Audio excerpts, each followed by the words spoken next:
ہم کسی جلسے جلوس سے خائف نہیں. اگر پرائم منسٹر یہ کہتے ہیں کہ جلسے جلوس 2-3 ماہ کے لیے سسپینڈ کر دیے جائیں تو وہ بھی پبلک انٹرسٹ میں کہتے ہیں. کووڈ میں آئسولیشن ہے, پبلک انٹریکشن نہیں ہے, کم سے کم انٹریکشن ہے. دیکھیں آزاد جموں کشمیر میں ان کی حکومت ہے, مکمل لاک ڈاؤن ہے, اور یہاں وہ لاہور میں جلسہ کر رہے ہیں, ملتان میں جلسہ کر رہے ہیں, گجرانوالہ میں جلسے کر رہے ہیں. تو ہم تو یہ کہتے ہیں کہ ایک خطرناک ٹرینڈ ہے. یہ جو سیکنڈ فیز ہے کووڈ کا, یہ پہلے سے زیادہ خطرناک ہے.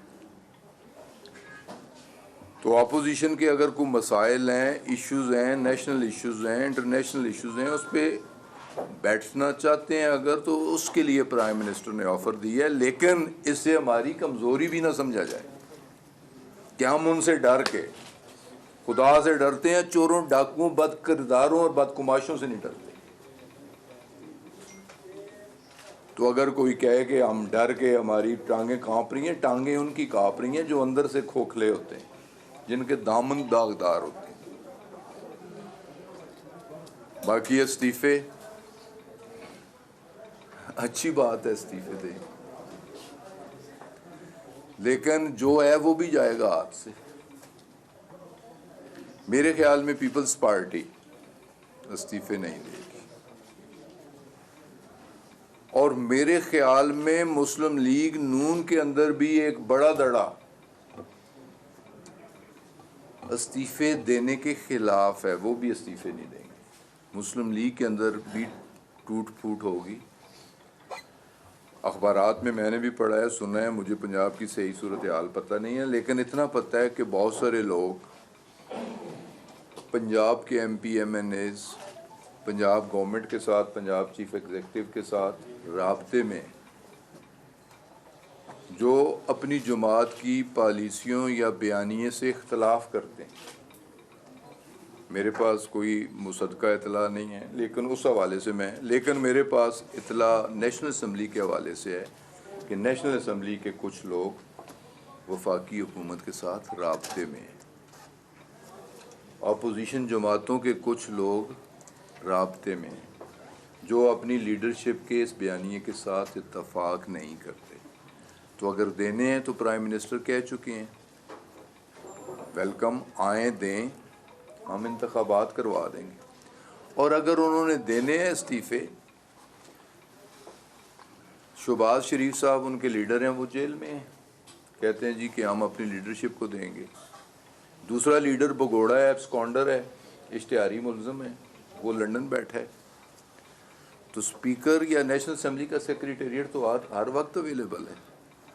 تو مسلم لیگ والے کیوں اتنی تکلیف کرتے ہیں کہ جیل جائیں گے یا لندن استعفیٰ دینے جائیں گے یا کسی تیسرے شخص کو استعفیٰ دیں گے؟ اگر دینا ہے تو ڈائریکٹلی اسپیکر نیشنل اسمبلی کو دیں, سیکرٹری نیشنل اسمبلی کو دیں, تاکہ اس پہ کام ہو عملی طور پہ اور وہ فارغ ہوں. تو یہ صرف ایک دکھاوا ہے کہ استعفے بڑے آ رہے ہیں, ہم سے سامنے نہیں جا رہے, سنبھالے نہیں جا رہے. تو یہ ایک پولیٹیکل سٹیٹمنٹس ہیں, جبکہ حقیقت کا ان چیزوں کے ساتھ کوئی تعلق نہیں ہے. تو یہ کچھ مجھے ان 2 پوائنٹس پہ کہنا تھا. اب اگر کسی دوست کو خان صاحب کل پی آئی ڈی میں ایک پریس کانفرنس ہوئی جس میں شبلی فراز صاحب تھے, اور ان کا سرکاری طور پہ کوئی رابطہ نہیں ہوا. اگر رابطہ کریں گے تو پبلک کے سامنے کریں گے. دوسری جانب وزیر اعظم عمران خان صاحب بات کرنا چاہ رہے ہیں حکومت سے کرپشن کو چھوڑ کے, تو پارٹی میں 2 آراء سامنے نہیں آ رہی کہ لیڈر کچھ کہہ رہا ہے لیکن شبلی فراز صاحب جو کچھ اور کہہ رہے ہیں. آپ کی اپنی بات سے بھی کوئی شبلی صاحب نے کوئی اعتراض نہیں کیا. پرائم منسٹر کی ایک آفر ہے, اگر وہ بیٹھنا چاہیں ہم بیٹھنے کے لیے تیار ہیں, نیشنل ایشوز پہ بات کرنے کے لیے تیار ہیں, ماس وائے کرپشن کیسز کے, نیب لاز کی امینڈمنٹ کے, کیونکہ اس سے پہلے ریکارڈ میں یہ چیزیں کہ اس سے پہلے فیٹف پہ بیٹھنے کی کوشش کی گئی, اور جو لوگ بیٹھے اس وقت اپوزیشن کے, انہوں نے 32 نکاتی نیب لاز کی امینڈمنٹ کا ایک ایجنڈا دیا. تو یہ پہلے ہم نے واضح کر دیا کہ نیب لاز کی امینڈمنٹ اور کرپشن کیسز کا خاتمہ, کوئی نیا این آر او وہ نہیں ہوگا. اس کے علاوہ جتنے ایشوز ہیں, الیکشن ریفارمز کا ایشو ہو, مہنگائی کا ایشو ہو, اکنامک کرائسس کا ایشو ہو, کووڈ کا ایشو ہو, ہندوستان کے ساتھ ایشو ہو، کشمیر ایشو ہو، ہر ایشو پہ بیٹھنا چاہتے ہیں اور بیٹھنا چاہیے. نیشنل ایشوز پہ پوری قوم کو بیٹھنا چاہیے. صورتحال سے پوری قوم کو آگاہی ہونی چاہیے اور قومی لیڈرشپ کو بیٹھنا چاہیے اور ان مسائل پہ کنسنسس ڈیولپ کرنے کی کوشش کرنی چاہیے اور پھر اس کے مطابق حکمت عملی ترتیب دینی چاہیے. سر یہ بتائیے گا، آپ یہ دعویٰ کرتے ہیں کہ آپ سے این آر او مانگا جا رہا ہے، سر اپوزیشن کے وہ کون کون سے لیڈرز ہیں جو آپ سے این آر او مانگ رہے ہیں، سر ان کا نام کیوں نہیں بتا؟ دوسرا ساتھ ہی یہ بھی بتائیں کہ این آر او خان صاحب تو کہتے ہیں کہ جو پارلیمانی پارٹیز کے لیڈر ہیں اپوزیشن جماعتوں کے، میرے ساتھ تو نہیں بیٹھے. سر دعویٰ آپ کر رہے ہیں. میرے ساتھ تو نہیں بیٹھے، میرے پاس وہ ڈاکومنٹ موجود ہے. میرے پاس وہ ڈاکومنٹ موجود ہے اور وہ ڈاکومنٹ نیشنل اسمبلی میں شاہ محمود صاحب نے تقریر میں دہرایا ہے. National Assembly on the floor of the house اس پہ بات ہوئی ہے. تو اس پہ نام لینے کی کیا ضرورت، نام سب کو پتہ ہے. خان صاحب کہتے ہیں کہ میں این آر او نہیں دوں گا. خان صاحب این آر او دیکھیں جب ایسی نیب کوئی کارروائی کرتا ہے تو نیب آزاد آ رہا ہے تو ان کے کیسز جو نیب میں چل رہے ہیں تو خان صاحب این آر او کیسے دیں گے؟ دوسری بات یہ ہے کہ جو اگر گورنمنٹ دیکھیں نا، این آر او اس سے پہلے ہوا ہے. کیسز پہلے ایم کیو ایم کے خلاف بھی تھے، پیپلز پارٹی کے خلاف بھی تھے. مشرف دور میں این آر او لیا گیا اور یہ این آر او کے مزے لوٹنے والے لوگ ہیں. ایک دفعہ یہ مزے لوٹ چکے ہیں، پھر لوٹنا چاہتے ہیں. تو وہ پریزیڈنٹ موجود ہے. این آر او کس طرح، چاہے نیب میں کنوکشن ہوئی ہو، چاہے ہائی کورٹ میں میٹر پینڈنگ ہو، سپریم کورٹ میں میٹر پینڈنگ ہو، نیب میں میٹر پینڈنگ ہو، اگر حکومت اپوزیشن بیٹھ کے کسی بات پہ اتفاق کرتی ہے تو قانونی راستے جیسے کہ پرویز مشرف کے ٹائم نکالا گیا نکل سکتا ہے. لیکن ہم یہ کرنے کے لیے تیار نہیں ہیں اور ہم نے کوئی کیس بنایا بھی نہیں ہے. کیسز اگر پیپلز پارٹی کے خلاف ہیں تو نون والوں نے بنائے ہیں، تو نون والوں کے خلاف ہیں تو پیپلز پارٹی والوں نے بنائے. عدالتوں میں کیسز ہیں، اکاؤنٹیبلٹی کورٹس میں کیسز ہیں، نیب میں انکوائریز ہیں. ہم نے کسی کو نہیں کہا کہ اس کی کریں اس کی نہ کریں. خان صاحب این آر او کیسے دیں گے؟ اللہ نہ کرے ہم دینا ہی نہیں چاہتے، ہم اس پہ سوچنا ہی نہیں چاہتے، ہم اس پہ بات سننا ہی نہیں چاہتے، ہم کوئی چیز اس پہ کمٹ کرنا ہی نہیں چاہتے. این آر او نام سے ہم الرجک ہیں.